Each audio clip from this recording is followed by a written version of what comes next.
ನೇಹಾ ಕೊಲೆ ಪ್ರಕರಣವನ್ನು ಸಿಬಿಐಗೆ ವಹಿಸಬೇಕು ಅಂತ ನೇಹಾ ತಂದೆ ನಿರಂಜನ್ ಅವರು ಆಗ್ರಹಿಸ್ತಾ ಇದ್ದಾರೆ. ಇದಕ್ಕೆ ಗೃಹ ಸಚಿವ ಜಿ ಪರಮೇಶ್ವರ್ ಪ್ರತಿಕ್ರಿಯೆಯನ್ನು ಕೊಟ್ಟಿದ್ದಾರೆ. ಸಿಬಿಐಗೆ ಹೋಗಬೇಕು ಅನ್ನೋದು ದೊಡ್ಡ ವಿಚಾರ ಅಲ್ಲ.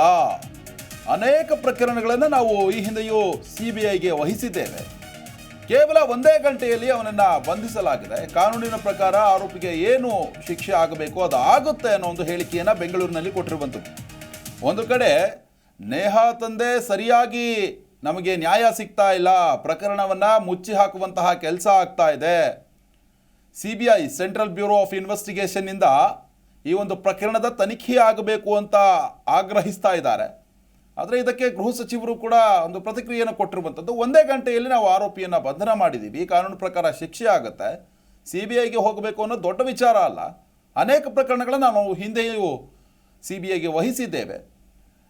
ಅಂದರೆ ನಮ್ಮ ಪೊಲೀಸ್ ಅಧಿಕಾರಿಗಳು ಕೂಡ ಪ್ರಬಲರಿದ್ದಾರೆ, ಸಬಲರಿದ್ದಾರೆ.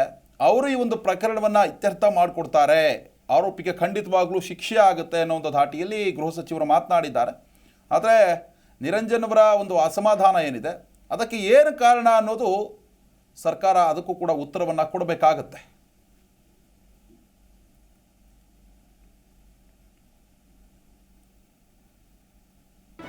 ಜಿ ಕನ್ನಡ ನ್ಯೂಸ್ ಈಗ ನಿಮ್ಮ ಮನೆಯಲ್ಲೇ ನೋಡಿ. ಎಲ್ಲ ಕೇಬಲ್ಗಳಲ್ಲಿ ಈಗ ಲಭ್ಯ.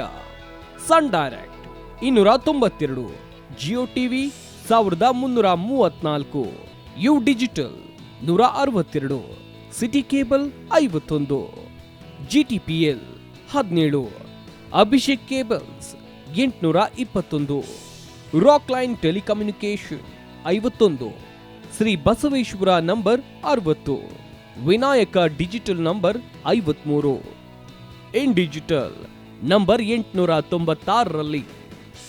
ನಿಮ್ಮಿಸ್ತದ ಜಿ ಕನ್ನಡ ನ್ಯೂಸ್ ನೋಡಿ ಆನಂದಿಸಿ.